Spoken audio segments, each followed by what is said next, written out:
ಬದಲಾವಣೆಯ ಮೊದಲನೇ ಹೆಜ್ಜೆ ಅದು ನನ್ನಿಂದಲೇ ಶುರು ಆಗಬೇಕು ಅನ್ನೋದನ್ನು,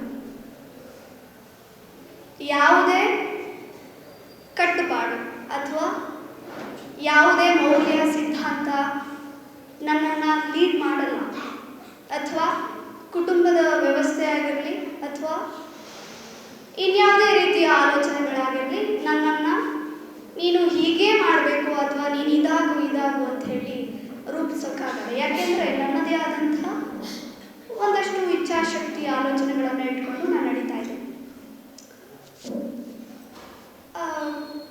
ನಾನು ನನ್ನ ಬಾಲ್ಯದಲ್ಲಿ ನನಗೆ ಧೈರ್ಯ ಎಲ್ಲಿಂದ ಬಂತು ಅನ್ನೋ ಒಂದು ವಿಷಯನ ಇಟ್ಕೊಂಡು ಮಾತಾಡ್ತೀನಿ. ಭಾಳ ಟಿಪಿಕಲ್ ಫ್ಯಾಮಿಲಿ. ಹಳ್ಳಿಗಳು ಅಂದರೆ ನಿಮಗೆಲ್ಲ ಗೊತ್ತೇ ಇರುತ್ತೆ.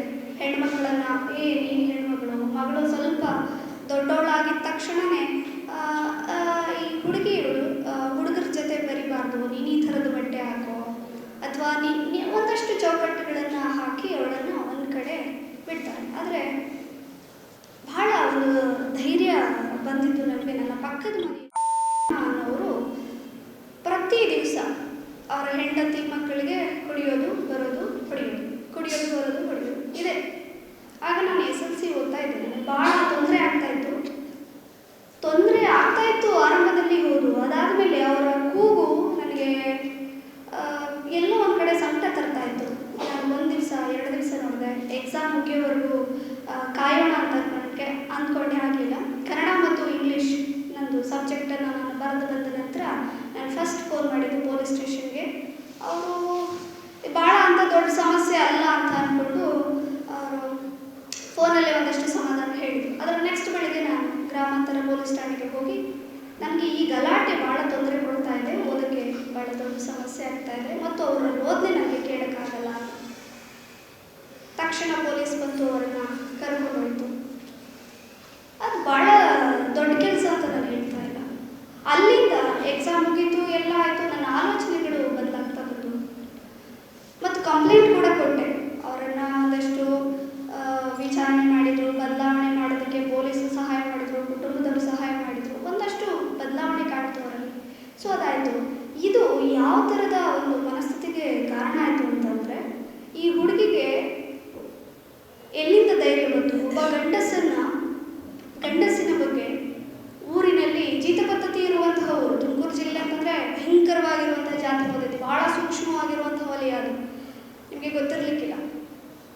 ಅಂಥ ಒಂದು ಪ್ರದೇಶದಲ್ಲಿ ಒಂದು ಚಿಕ್ಕ ಹುಡುಗಿ ಒಬ್ಬ ಗಂಡಸಿನ ಬಗ್ಗೆ ಹೋಗಿ ಕಂಪ್ಲೇಂಟ್ ಕೊಡ್ತಾಳೆ ಅಥವಾ ಅದ್ರ ಬಗ್ಗೆ ದೊಡ್ಡದಾಗಿ ಧ್ವನಿ ಎತ್ತುತ್ತಾಳೆ ಅಂತಂದರೆ ಅದು ಸುಲಭದ ವಿಷಯ ಅಲ್ಲ. ಅದು ಇಡೀ ಜೀವನದಲ್ಲಿ ಯಾವ ಥರದ ಒಂದು ಬದಲಾವಣೆಯನ್ನು ತಂದುಕೊಡ್ತು ಮತ್ತು ನನ್ನ ದಿಕ್ಕನ್ನೇ ಬದಲಾಯಿಸ್ತು ಅಂತಂದರೆ ಇಡೀ ಕುಟುಂಬದ ಮೇಲೆ ಪರಿಣಾಮ ಬೀರೋಕ್ಕೆ ಶುರುವಾಯಿತು. ಮನೆಯ ಬೇರೆ ಆಡಳಿತದ ವಿಷಯ ಆಗಿರ್ಬೋದು, ಅಥವಾ ಏನಾದರೂ ನಮಗೆ ಸರ್ಕಾರದ ಸವಲತ್ತುಗಳು ಸಿಗೋವಂಥ ವಿಷಯದಲ್ಲಾಗಿರ್ಬೋದು, ಅಥವಾ ನಾನು ಹೊರಗಡೆ ನಾರ್ಮಲ್ಲಾಗಿ ಓಡಾಡೋದಕ್ಕೆಲ್ಲ ಭಾಳ ದೊಡ್ಡ ಸಮಸ್ಯೆ ಆಯಿತು. ಸೊ ಇದನ್ನು ಮೀರೋಕ್ಕೆ ಶುರು ಮಾಡಿದೆ ನಾನು. ಆಗ ನನಗೆ ನನ್ನ ಅಪ್ಪ ಹೆಣ್ಮಕ್ಳು ಅಂತಂದರೆ ಸ್ವಲ್ಪ ನಾಜೂಕಾಗಿ ಬೆಳೆಸಬೇಕು, ಹೊರಗಡೆಯವ್ರಿಗೆ ಹೆದರಿ ಬದುಕಬೇಕು, ಇವಳ ಬದುಕು ಭಾಳ ಇಂಪಾರ್ಟೆಂಟು, ಇವಳನ್ನು ಜೋಪಾನ ಮಾಡಬೇಕು, ಈ ಥರದ್ದೆಲ್ಲ ಆಲೋಚನೆಗಳಿತ್ತು. ನಂತರದ ದಿನಗಳಲ್ಲಿ ನಾನು ಬರೆಯೋದಕ್ಕೆ ಶುರು ಮಾಡಿದೆ. ಇಲ್ಲ, ಓದಬೇಕು. ಮನೆಯವ್ರಿಗೆ ಅನ್ನಿಸ್ತು ಇವಳನ್ನು ಮಗಳಾಗಿ ಬೆಳೆಸು. ಭಾಳ ಓದಿನ ನನ್ನ ಅಪ್ಪ ಅಮ್ಮನಿಗೆ ಓದಿನ ಹಿನ್ನೆಲೆ ಇಲ್ಲ. ಆದರೆ ಒಂದು ನಮ್ಮ ಜನ್ರೇಷನ್ಗೆ ಎಲ್ಲ ಒಳ್ಳೆ ವಿದ್ಯಾವಂತರಿದ್ದರು. ಅಮ್ಮನಿಗೆ ಅಪ್ಪನಿಗೆಗಿಂತ ಹೆಚ್ಚಾಗಿ ಅಣ್ಣನಿಗೆ ಇವಳನ್ನು ಒಬ್ಬ ಹುಡುಗಿಯಾಗಿ ನೋಡೋದನ್ನು ಫಸ್ಟ್ ನಾವು ನಿಲ್ಲಿಸಬೇಕು, ಅವಳನ್ನು ಜೋಪಾನ ಮಾಡುವಂಥ ಆಲೋಚನೆಗಳನ್ನು ಮೊದಲು ಬಿಡಬೇಕು ಅಂತ ಅನ್ನಿಸ್ತವ್ರೆ. ಅದಾದ ನಂತರ ಅವರು ಮೊದಲನೇ ಒತ್ತು ಕೊಟ್ಟಿದ್ದು ಶಿಕ್ಷಣಕ್ಕೆ. ಶಿಕ್ಷಣ ಅದು ಒಂದು ಸಂವಿಧಾನಿಕವಾಗಿರುವಂಥ ಅವಕಾಶಗಳು ಹೆಣ್ಣುಮಕ್ಕಳಿಗೆ ಎಷ್ಟು ಮುಖ್ಯ ಆಗುತ್ತೆ ಅಂತಂದರೆ, ನಮಗೆ ಬೇಕಾಗಿರುವಂತಹ ಧೈರ್ಯಗಳನ್ನು ಕೊಡ್ತು, ಅವಕಾಶಗಳನ್ನು ಕೊಡ್ತು, ಬರೆಯೋದಕ್ಕೆ ಒಂದು ವೇದಿಕೆ ಕೊಡ್ತು, ನಿಮ್ಮ ಮುಂದೆ ಬಂದು ಇಲ್ಲಿ ನಿಂತು ಕೂತು ಮಾತಾಡೋಕ್ಕೆ ಒಂದು ವೇದಿಕೆಯನ್ನು ಹಾಕ್ಕೊಡ್ತು. ಅಲ್ಲಿಂದ ನನ್ನ ಜರ್ನಿ ಶುರುವಾಯಿತು. ಸಾಕಷ್ಟು ವಿಷಯಗಳಿದ್ದಾವೆ ಪರ್ಟಿಕ್ಯುಲರ್ ಆಗಿ ನಾನು ಮಾತಾಡೋದಕ್ಕೆ, ವಿರೋಧಿಸೋದಕ್ಕೆ. ನನಗೆ ಸಮಾಜದಲ್ಲಿ ಲಿಂಗ ಅಸ್ಮಿತೆ ಮತ್ತು ಲಿಂಗ ರಾಜಕಾರಣ ಮತ್ತು ಆ ಸೂಕ್ಷ್ಮತೆಗಳು ನಿಧಾನಕ್ಕೆ ಅರ್ಥ ಆಗೋಕ್ಕೆ ಶುರುವಾಯಿತು. ಮಹಿಳೆಯರು 2ನೇ ದರ್ಜೆಯವರು ಬೇರೆ ಬೇರೆ ದೇಶಗಳಲ್ಲಿ ಮಹಿಳೆಯರನ್ನು ನೋಡುವಂತಹ ಕ್ರಮ, ಸಾಂಸ್ಕೃತಿಕವಾಗಿ ಮತ್ತು ಬೇರೆ ಬೇರೆ ಆಯಾಮಗಳಲ್ಲಿ ಹೇಗೆ ನಿಯಂತ್ರಿಸೋದು, ಈ ಥರದ್ದೆಲ್ಲ ವಿಷಯಗಳನ್ನು ನಾವು ಓದ್ಕೊಳ್ತಾ ಇದ್ದೀವಿ. ಎಲ್ಲ ದೇಶಗಳ ಮಹಿಳೆಯರ ಅಸ್ಮಿತೆ, ಸ್ಥಿತಿಗತಿ, ಮಹಿಳಾ ದಿನ ಯಾಕೆ ಬಂತು, ಅದರ ಹಿನ್ನೆಲೆಯ ಹೋರಾಟ, ಇವತ್ತು ನಾವಿಷ್ಟು ಸ್ವತಂತ್ರವಾಗಿ ಬದುಕೋದಕ್ಕೆ ಈ ನಾಡಿನ ಮಹಿಳೆಯರು, ಸಾವಿತ್ರಿ ಬಾಪುಲೆಯಂತಹ ಅಥವಾ ಸುಧಾರಕರ ಕೊಡುಗೆಗಳು, ಇವೆಲ್ಲ ನಾವು ಭಾಳ ತಿಳ್ಕೊಳ್ತೀವಿ. ಬಟ್ ಶಿಕ್ಷಣ ಅದೆಲ್ಲವನ್ನ ನಂಬ್ಕೊಳ್ತು. ನಾನು ವೃತ್ತಿ ಬದುಕಿಗೆ ಬಂದೆ, ಮಾಸ್ಟರ್, ಇದೆಲ್ಲ ಸೂಕ್ಷ್ಮತೆಗಳನ್ನು ನಾನು ಎದುರಿಸ್ತಾ ಇದ್ದೀನಿ. ಅಲ್ಲಲ್ಲೇ ಪ್ರಶ್ನೆ ಮಾಡೋಕ್ಕೆ ಮಾಡ್ತಾ ಬಂದೆ. ನಾನು ನನ್ನ ಕೆರಿಯರ್ನ ಶುರು ಮಾಡಿದೆ. ಮೊದಲು ನಾನು ಇಂಟರ್ನಿ ಆಗಿ ಕೆಲಸ ಮಾಡೋಕ್ಕೆ ಶುರು ಮಾಡಿದೆ. ಒಬ್ಬ ಹುಡುಗಿ ಇಂಟರ್ನಿ ಆಗಿ ಹೋಗಿದ್ದಾಳೆ, ಅವಳಿಗೆ ಕೆಲಸ ಕಲಿಸ್ಬೇಕು. ಸ್ವಲ್ಪ ನನ್ನನ್ನು ಒಬ್ಬ ಇಂಟರ್ನಿ ಅಂತ ನೋಡೋದಕ್ಕಿಂತ ಒಬ್ಬ ಜರ್ನಲಿಸ್ಟ್ ಆಗಿ ನೋಡೋಕ್ಕೆ ಶುರು ಮಾಡಿದರು. ಇವಳು ಕಲಿತ ಅಥವಾ ತರಬೇತಿ ಪಡೆದಿರುವಂಥ ಒಬ್ಬ ಹುಡುಗಿ ಅನ್ನೋ ರೀತಿಯಲ್ಲಿ ನೋಡೋಕ್ಕೆ ಶುರು ಮಾಡಿದರು. ನಾನು ಬೆಳಗ್ಗೆ 7 ಗಂಟೆಗೆ ಬೆಂಗಳೂರಿನ MG ರೋಡಲ್ಲಿರುವಂಥ ಪತ್ರಿಕಾ ಆಫೀಸ್ಗೆ ಹೋಗ್ತಾ ಇದ್ದೆ. ವರದಿಗಳನ್ನು ಅವ್ರೇನು ಅಸೈನ್ಮೆಂಟ್ ಆಗ್ತಾಯಿದ್ರು ಅದನ್ನು ಮಾಡ್ತಾ ಇದ್ದೆ. ಒಳ್ಳೊಳ್ಳೆ ಬಯಲೇಗಳನ್ನು ಕೊಡ್ತಾ ಇದ್ದೆ. ಬೇರೆಯವರು ಬೇರೆಯವ್ರಿಗೆ ಸಿಗದಲೇ ಇರುವಂತಹ ವಸ್ತು ವಿಷಯಗಳು ನನಗೆ ಸಿಗ್ತಾ ಇದ್ದವು. ಅಂಶಗಳು ನಾನು ಹುಡುಕ್ತಾ ಇದ್ದೆ. ನಾನು ಹೋದ ಒಂದು ವಾರದ ನಂತರ ಒಂದು ದೊಡ್ಡ ಇಡೀ ಪೇಜ್ ಮೆಟ್ರೋ ಪುರವಣಿಯಲ್ಲಿ ಇಡೀ ಪುಟದಲ್ಲಿ ನನ್ನ ಹೆಸರಿನಲ್ಲಿ ಒಂದು ಬಯಲೇನು ಬಂತು. BMTC ಶಿವಾಜಿನಗರ ಹಾಳು ಸುರಿಯುತ್ತಿದೆ, ಶಿವಾಜಿನಗರ ಬಸ್ ನಿಲ್ದಾಣ ಅನ್ನುವಂತಹ ಒಂದು ಲೇಖನ. ಅದು ಎಷ್ಟು ಹೆಸರು ಮಾಡ್ತು, ಎಷ್ಟು ಹೆಸರು ತಂದುಕೊಡ್ತು ನನಗೆ. ಎಷ್ಟು ಜನ ಪ್ರತಿ ದಿವಸ ಅದ್ರ ಬಗ್ಗೆ ಪ್ರತಿಕ್ರಿಯೆಗಳನ್ನು ಬರೀತಾ ಇದ್ರು. ಅಲ್ಲಿನ BMTCಯ ATM ಯಾರಿದ್ರು ಅವರು ಖುದ್ದಾಗಿ ನನ್ನನ್ನೇ ಕಳಿಸ್ಕೊಡ್ಬೇಕು ಆ ಮೀಟಿಂಗಿಗೆ, ನಾವು ಅವರಿಗೆ ಸ್ಪಷ್ಟತೆಯನ್ನು ಕೊಡಬೇಕು ಕವಿತಾ ಅವರಿಗೆ ಅಂತ ಹೇಳಿ ಪತ್ರಿಕಾ ಆಫೀಸಲ್ಲಿ ನನ್ನನ್ನು ಆ ಮೀಟಿಂಗಿಗೆ ಕರೆಸಿ ಆ ATM ನನಗೆ ಸ್ಪಷ್ಟತೆಯನ್ನು ಕೊಟ್ಟರು. ಈ ಒಂದು ಬೆಳವಣಿಗೆ ಅಡ್ವರ್ಟೈಸ್ಮೆಂಟ್ ಕೊಟ್ಟಿದ್ದಂತಹ ಲಕ್ಷಾಂತರ ಹಣವನ್ನು ವಾಪಸ್ ಇಸ್ಕೊಳ್ತು BMTC. ನಮ್ಮ ಬಗ್ಗೆ ನೆಗೆಟಿವ್ ಆಗಿರುವಂತಹ ಲೇಖನಗಳನ್ನು ಮಾಡಿದ್ರು.